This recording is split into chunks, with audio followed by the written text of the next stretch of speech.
It all started as a routine boarding call on a sunny afternoon at LAX. The terminal buzzed with impatient travelers clutching carry-ons, scrolling through phones, and sipping overpriced coffee as they waited for their zones to be called. Among them was a family of 4 who seemed to blend in effortlessly, calm, reserved, and almost invisible to the flurry of activity around them. But little did anyone know, this wasn't an ordinary family. And the events that would unfold over the next few hours would ignite a firestorm that shook an entire industry to its core. The flight attendant, Samantha, was in her element, clipboard in hand, smile pasted on as she greeted passengers in quick succession. To the average onlooker, she seemed professional, even warm. But beneath the surface, her patience was already running thin. The flight was overbooked, her shift was 2 hours past when it was supposed to end, and a terse exchange earlier with her supervisor had left her in a foul mood. So when she spotted the Black family approaching first-class boarding, her expression stiffened ever so slightly. Before we continue, please hit the like button, subscribe to the channel, and turn on the notification bell for updates. The father, tall and broad-shouldered, nodded politely as he handed over the boarding passes. The woman at his side exuded quiet elegance, her outfit understated yet striking, her posture impeccable. 2 teenagers trailed behind them, laughing softly over something on a phone. Samantha scanned their passes, her eyes darting from the names to their faces, then back to the sleek first-class cabin beyond the boarding door. There was a beat, a flicker of hesitation so quick most wouldn't have noticed, but it was enough to change everything. "Excuse me," Samantha began, her tone light but edged with something sharper. "I think there's been a mistake. This zone is for first-class passengers only." The man glanced down at the tickets in her hand. "That's us," he said simply, his voice calm but firm. Samantha's smile tightened. "Right, but could you step aside for just a moment? I need to confirm something." Passengers behind them shuffled impatiently, some craning their necks to see what was happening. The mother's eyes didn't waver. She simply raised an eyebrow and said, "Is there a problem?" "It's just, we've had issues before with people trying to board early," Samantha said, her voice dipping into a patronizing lilt. "If you could wait here, I'll check with my supervisor." For a split second, the air seemed to thicken. The father took a slow breath, clearly wrestling with a decision, make a scene or let it go. He looked at his wife. And that's when she spoke, her words calm, measured, and devastating. "We literally own this airline." There was no bravado in her tone, no raised voice, just quiet certainty.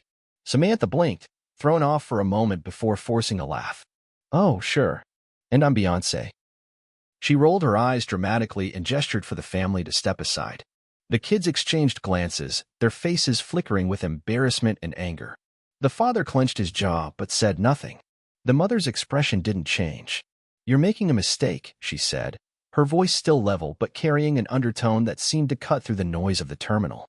By now, several passengers were watching openly. Someone pulled out a phone and began recording. Samantha let out an exasperated sigh. "Look, if you refuse to move, I'll have security escort you out. This isn't the place for jokes or entitlement. Either step aside or leave." The family didn't resist when 2 security officers arrived a few minutes later. They didn't raise their voices or protest as they were led away from the boarding gate. But if anyone had been paying close attention, they might have noticed the faint smile tugging at the corner of the wife's lips. And that's where this story really begins. Because within hours, the video from that terminal would explode across social media. Hashtags would trend globally. Executives at the airline's headquarters would go into panic mode. And Samantha, the flight attendant who thought she was simply doing her job, would realize too late the catastrophic mistake she'd made. What would you do if you discovered that the family you humiliated wasn't just any passenger, but the legal heirs to one of the airline's largest ownership stakes? How do you apologize for something so public, so damaging, so drenched in assumptions and prejudice?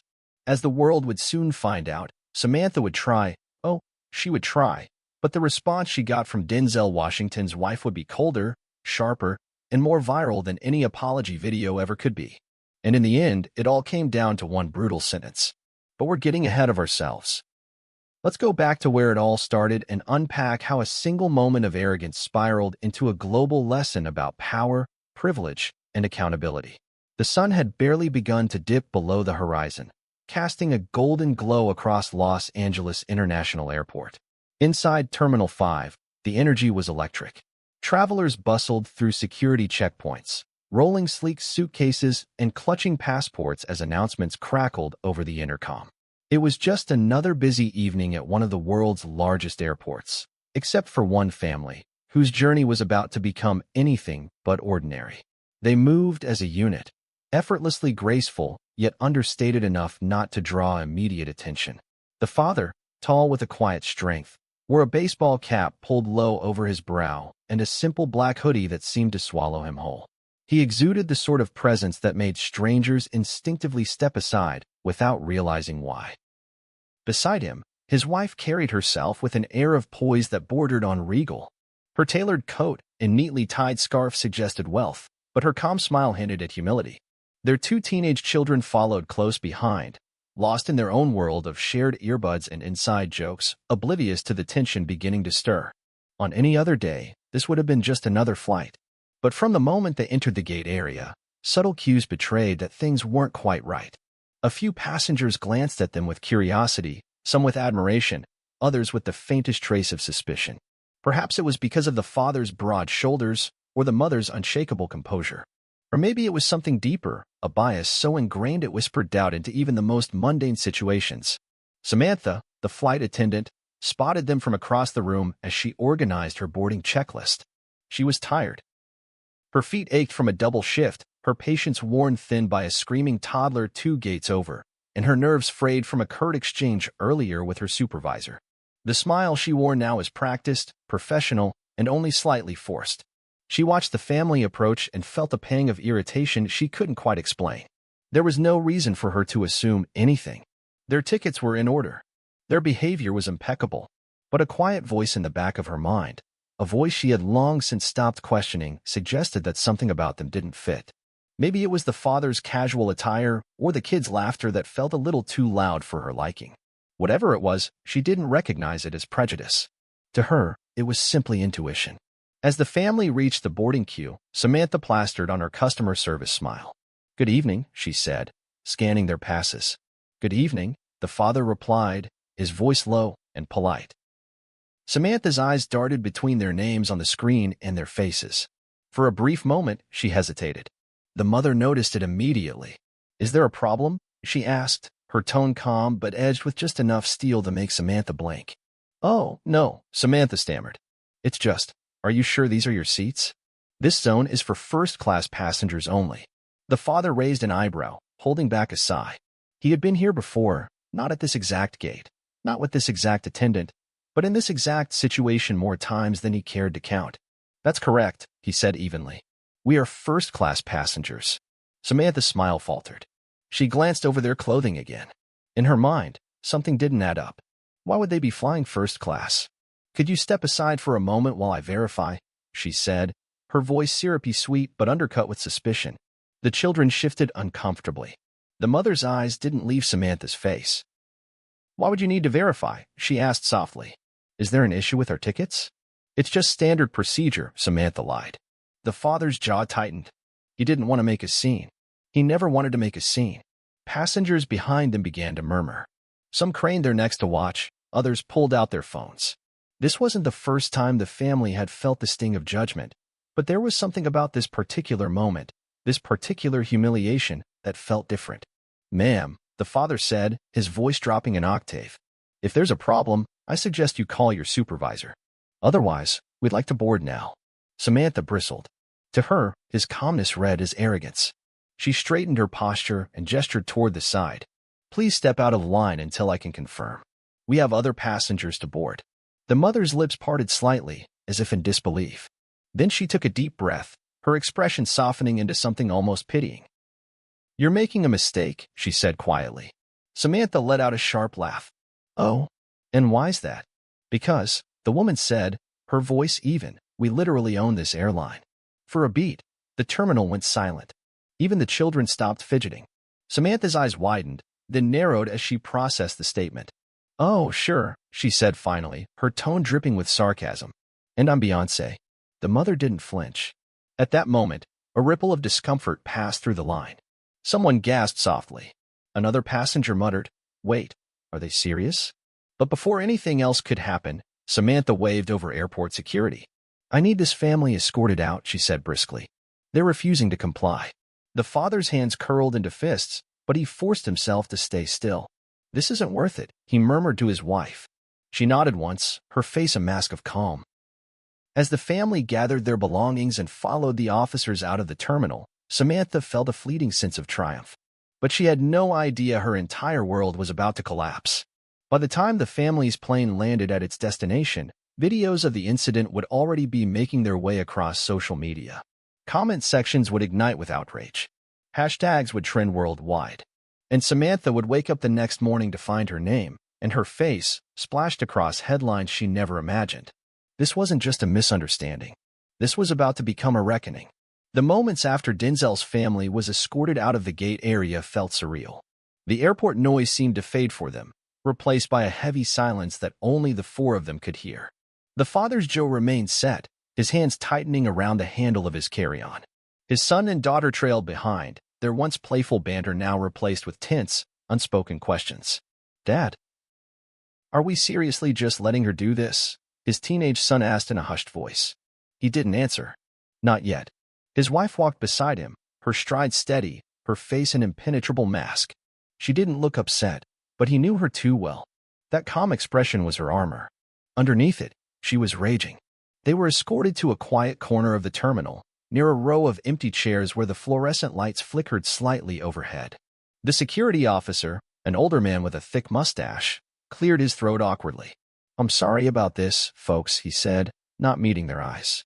"We're just following protocol." The attendant reported you as disruptive. Disruptive, the mother repeated softly, her eyebrows rising. Her voice was calm, too calm. "Yes, ma'am. That's what was relayed to us." The father took a deep breath. He knew the script by now. He'd lived through similar situations countless times in his life, even before he was a household name. And no matter how much wealth, status, or recognition he achieved, it always came back to the same thing. Assumptions. Disrespect. Humiliation. "We have first-class tickets," he said, pulling them out and handing them over. "Scan them again if you'd like." The security officer hesitated, glanced at the tickets, and frowned. "Sir, I don't have the authority to override the flight attendant's call," he muttered. "You'll need to speak with the airline's customer service desk." The mother's lips curved into the faintest of smiles. "We'll do that," she said evenly. As they walked toward the customer service desk, her mind began to turn, not with anger, but with calculation. The flight attendant had crossed a line she didn't even realize existed. And now, the entire airline would feel the consequences of that mistake. But for now, the mother said nothing. Meanwhile, back at the gate, Samantha continued her boarding duties as though nothing had happened. Her colleague, a younger flight attendant named Carla, leaned over and whispered, "What was that all about? Why'd you pull them aside?" Samantha shrugged. Something felt off. "They didn't look like first-class passengers to me." Carla blinked. "Didn't look like? What do you mean?" "I don't know," Samantha said quickly, realizing how it sounded. "I just had a gut feeling. You know how people sometimes try to sneak up here." Carla frowned but said nothing. Samantha's heart was still racing, but she brushed it off. As far as she was concerned, she had handled the situation perfectly. She didn't know that one of the other passengers had been recording the entire interaction on their phone. And that video was already being uploaded to social media with the caption, "This flight attendant really just told Denzel Washington's wife she wasn't allowed in first class. Wait till she finds out." The tweet hit 2,000 retweets in under 15 minutes. Downstairs at the customer service desk, the father and mother stood patiently as the representative typed furiously on her computer. "Mr. and Mrs. Washington," the representative said after a moment, her tone shifting as she looked up. I'm so sorry about what just happened. I'm going to escalate this immediately." The mother tilted her head slightly. "Escalate?" she asked. "Yes, ma'am. I need to call my supervisor." The woman reached for the phone with trembling fingers. Even she knew this wasn't just any passenger complaint. This was something bigger. The family waited quietly, the children exchanging glances. "Mom," the daughter whispered, "why didn't you just tell her everything back there?" Her mother smiled faintly, the kind of smile that didn't reach her eyes. "Sometimes, sweetheart, it's better to let people reveal themselves fully before you show them who you are." The supervisor appeared moments later, a nervous-looking man in his 40s. He recognized the family immediately and nearly tripped over himself as he approached. "Mr. and Mrs. Washington," he said breathlessly, "please accept my deepest apologies. This is completely unacceptable. You're absolutely cleared to board any flight you wish. And I promise you, this will be handled. The father's expression softened slightly. Handled? He echoed. Yes, sir. I don't think the attendant realized who she was speaking to. But rest assured, corporate will be informed. Immediately. The mother watched him carefully. It's not about who we are, she said softly. It's about what she assumed we weren't. The supervisor winced. He understood. We'll get you rebooked on the next flight, he said. In the meantime, would you like access to our VIP lounge? That won't be necessary, the mother replied. But thank you. She turned to her husband. Let's go. As they walked away, her phone buzzed. A text from her personal assistant flashed across the screen. It's already trending. The clip from the terminal is going viral. The mother exhaled slowly. She wasn't surprised. She wasn't even angry anymore. She was patient. And patience, when wielded properly, was far more dangerous than rage. At that very moment, Samantha was preparing the cabin for takeoff, oblivious to the digital wildfire that had begun to spread. Her phone, stored in the galley, buzzed repeatedly with incoming notifications she wouldn't see until landing. For now, she remained blissfully unaware. But her ignorance wouldn't last long. The world was watching. And soon, Samantha would learn what happens when arrogance meets power. The airport lounge was quieter than expected, a pocket of stillness tucked away from the chaos of the terminal. Denzel's family sat together in a corner booth, their presence commanding attention even in silence.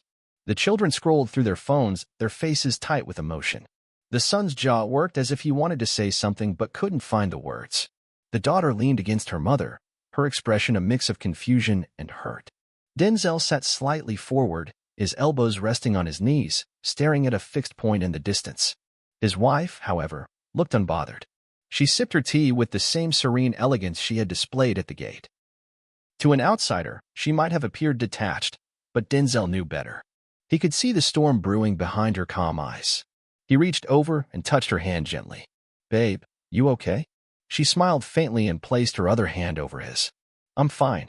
Are you?" He exhaled through his nose. "No, not really." There was a pause, thick with shared understanding. This wasn't new, not for them. They had both endured subtle and not-so-subtle slights their entire lives. But this was different. This was public. "I wanted to say something." Their son finally burst out, breaking the silence. His voice cracked slightly. "I wanted to yell at her. To tell her who you are. Why didn't you?" His mother turned to him, her expression softening. "Because yelling doesn't teach anyone anything, sweetheart. Sometimes silence carries more weight than all the noise in the world." "But she humiliated us," the daughter said quietly. "In front of everyone. And now people are posting videos." Her mother's lips curved into a small, enigmatic smile. "Let them." Before either child could respond, a man in an impeccable suit approached their table, his expression a delicate mix of nervousness and reverence. "Mr. and Mrs. Washington," he began. "My name is Paul Emerson. I'm the regional director for the airline. First, let me say how deeply sorry I am for what happened at the gate. It's absolutely unacceptable, and we are taking immediate steps to address it." Denzel leaned back in his seat, his arms folded across his chest. "Immediate steps?" he repeated, his voice low and controlled.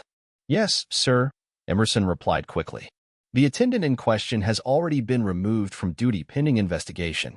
And of course, we are prepared to offer our sincerest apologies, both privately and publicly." The mother set her tea down gently. "Mr. Emerson, do you know who I am?" He hesitated, swallowing hard. "Yes, ma'am. I'm aware." "Then you understand why this isn't just about an apology," she said, her tone cool but not unkind. "This is about an airline that allows its employees to act on their biases unchecked. Do you know how many times this happens to people who don't have the means or the platform to fight back?" Emerson nodded, his face flushed. "I do. And we're committed to making real changes." She studied him for a moment, then gave a small nod. "Good. Because I have no interest in embarrassing anyone. But I won't allow this to be swept under the rug, either." Meanwhile, in the air, Samantha was oblivious to the storm brewing below. She moved briskly through the cabin, checking seat belts and offering tight smiles to passengers. She felt good. Vindicated, even. In her mind, she had prevented a potential issue. She didn't notice the sidelong glances from a few first-class passengers. She didn't hear their whispered conversations or see the way they exchanged looks when her back was turned. It wasn't until the plane landed that she realized something was wrong. As soon as her phone reconnected to the airport Wi-Fi, it began vibrating nonstop. Text messages, emails, social media notifications, it felt like her entire digital life had exploded. She pulled her phone from her bag and froze. The first thing she saw was a video. Her video. The clip showed her speaking to Denzel's wife at the gate, her voice dripping with sarcasm as she said, "Oh sure. And I'm Beyonce." The caption underneath read, "This flight attendant just kicked Denzel Washington's family off their own airline." Her heart dropped into her stomach. Scrolling further, she saw hashtags trending worldwide. Hashtag airline shame, hashtag we own the airline, hashtag Denzel family mistreatment. Her Instagram DMs were flooded with angry messages. Her face was being shared on TikTok, Twitter, and Facebook with thousands of comments, most of them venomous. She sank into the jump seat, her hands shaking. "Are you okay?" Carla asked, frowning at her. Samantha opened her mouth but couldn't speak. Her throat felt tight. She had made a mistake. A big one. But she didn't yet realize how big. Back at the airport lounge, Denzel's wife's phone buzzed again. This time it was her publicist. "It's viral," the publicist said breathlessly. "The video is everywhere. News outlets are already reaching out for statements." The mother's eyes remained on the window, watching as another plane lifted into the dusky sky. "Do nothing," she said calmly. "Nothing?" the publicist echoed in disbelief. "Not yet," she replied. "Let them talk. Let them speculate. And let her twist in the wind for a little while." There was silence on the other end of the line. "Understood," the publicist said finally. The mother ended the call and looked at her family. "This isn't over," she murmured. "It's only just begun." The sun had set by the time Denzel's family exited the airport, the night air cool and heavy with anticipation. A black SUV waited at the curbside, its tinted windows shielding them from curious onlookers. The driver stepped out quickly, opening the door and murmuring a polite greeting. Denzel gave a silent nod and ushered his children in first, his eyes sweeping the area with the cautious habit of someone used to being watched. The ride to the hotel was quiet at first. The children sat pressed against the back seat, each absorbed in their phones. But the glow of their screens wasn't from casual scrolling. It was from chaos. "Mom," the daughter said suddenly, her voice trembling slightly. It's everywhere." Her mother turned her head slightly. "What do you mean?" The girl held up her phone, showing a Twitter feed filled with posts about the incident. A flight attendant just humiliated Denzel Washington's family at LAX. She told them they weren't allowed in first class. They own part of the airline. This is unreal. Hashtag we own the airline is trending worldwide. There were thousands of retweets. Thousands of comments. Videos of the confrontation at the gate were circulating at lightning speed, accompanied by angry commentary and memes. The son's voice cut through the silence. "People are calling her racist. They're saying she didn't even try to check the system before assuming we didn't belong." Denzel shifted in his seat, his hand rubbing his temple. He wasn't sure how to feel, pride that people were rallying around his family or dread at how quickly the situation had spiraled into a global spectacle. His wife, however, remained composed. She watched the passing city lights through the window, her reflection calm and unbothered. But inside, her mind raced. This wasn't about her anymore. It wasn't even about their family. This was bigger. Back on the plane, Samantha sat stiffly in her jump seat, her phone clutched in sweaty hands. The screen showed her own face frozen mid-sentence. Her eyes rolled in exasperation as she uttered the now infamous line, "Yeah, and I'm Beyonce." The comments were brutal. "You see this? This is why people say racism is alive and well. How do you have the nerve to mock someone and then find out they literally signed your paycheck? She better start looking for a new career because her days in the sky are over." Samantha scrolled faster, her heart pounding. Her stomach churned as the realization sank in. Her actions hadn't just been witnessed by a few passengers. They'd been witnessed by the entire world. She tried calling her supervisor, but it went straight to voicemail. She sent a frantic text. "Please call me. There's a situation with the passengers I removed earlier. It's bad." No response. Carla, her colleague, leaned over hesitantly. "Sam, is it true?" Samantha jerked her head up. "What?" Carla's voice lowered. "That the family you kicked off, they own part of the airline?" Samantha faltered. "How was I supposed to know?" "They didn't look." She caught herself mid-sentence, but Carla's expression said everything. "You didn't even ask," Carla said softly. "You just assumed." Samantha wanted to argue, to defend herself, but her words caught in her throat. By the time the plane landed, her phone wouldn't stop buzzing. Notifications came in so fast she couldn't keep up. Her name was trending, not just in the United States, but globally. Her face was plastered across TikTok, YouTube, Twitter, and Instagram. And the airline's corporate office had already been tagged in thousands of angry posts. Meanwhile, in a private suite at a luxury hotel downtown, Denzel and his wife sat with their legal team. The children were in another room, their laughter occasionally filtering through the door as they tried to distract themselves with a movie. The lead attorney, a sharp-eyed woman named Monique, scrolled through her tablet. "It's already hit every major news outlet," she said. CNN, BBC, the New York Times. Even TMZ's running with it. Denzel rubbed his chin thoughtfully. "What's the public saying?" Monique looked up. "They're furious. And not just about what happened to you personally. People are using this as a rallying cry. Talking about how often this happens to black travelers who don't have the resources to fight back." His wife's expression didn't change. "Good. Let it grow." Monique hesitated. "Are you sure you don't want to make a statement?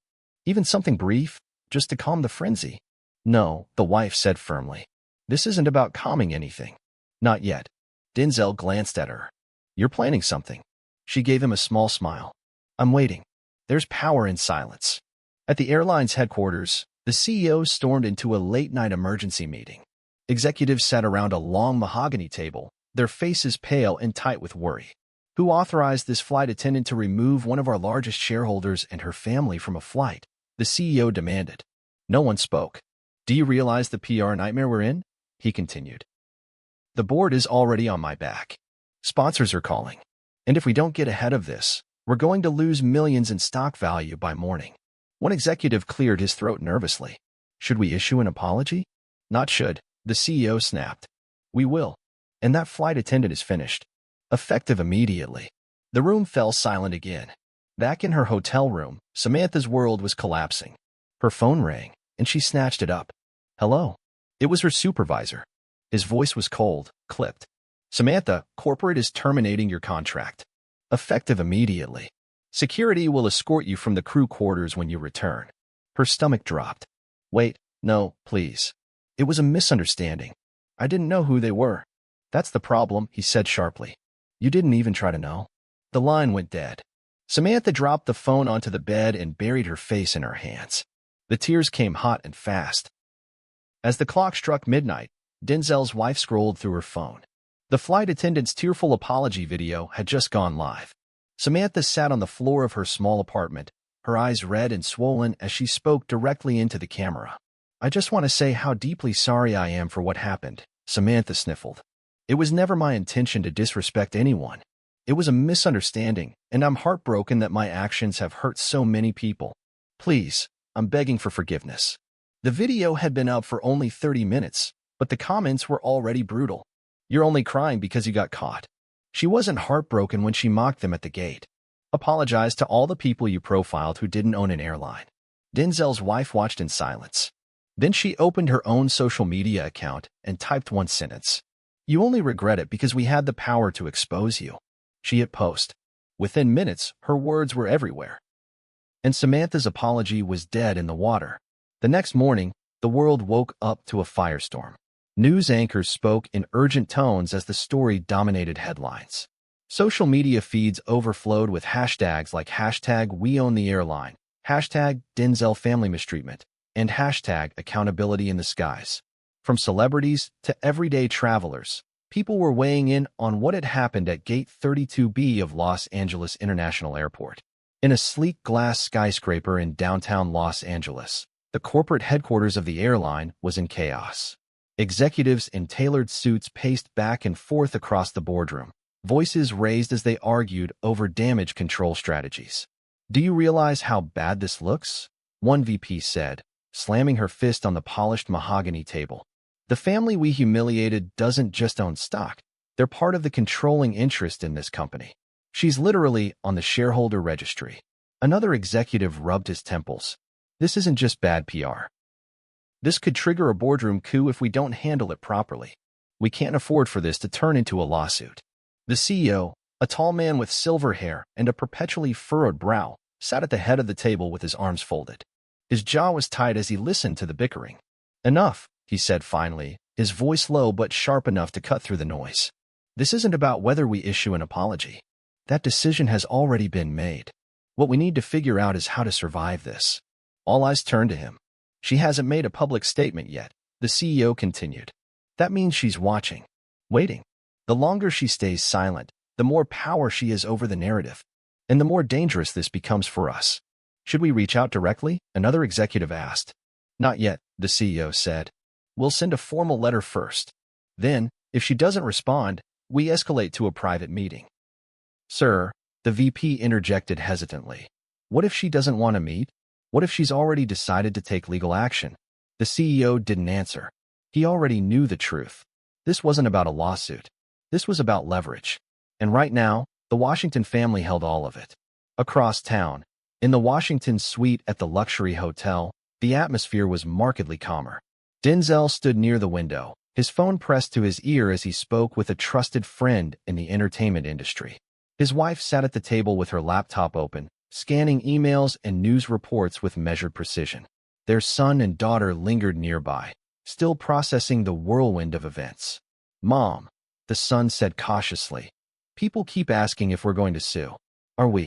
His mother looked up from her screen, her eyes softening as she regarded him. "No," she said simply. "This isn't about money." "Then what is it about?" the daughter asked, her voice a mixture of curiosity and frustration. Her mother paused, considering her words carefully. "It's about making sure this never happens again, not just to us, but to anyone," she said. "How many people have been treated like we were, but they didn't have the power to fight back? How many were silenced because no one believed them, or because they couldn't risk losing their jobs, their reputations, their peace?" The daughter nodded slowly. The son frowned. "But she's apologizing now. She posted that crying video last night. People are saying we should forgive her." His mother's lips curved into a faint, almost sad smile. "Regret and accountability are not the same thing," she said. "She doesn't regret what she did. She regrets that she picked the wrong people to do it to." In her apartment across the city, Samantha sat huddled on the floor, her phone lying in front of her like a ticking bomb.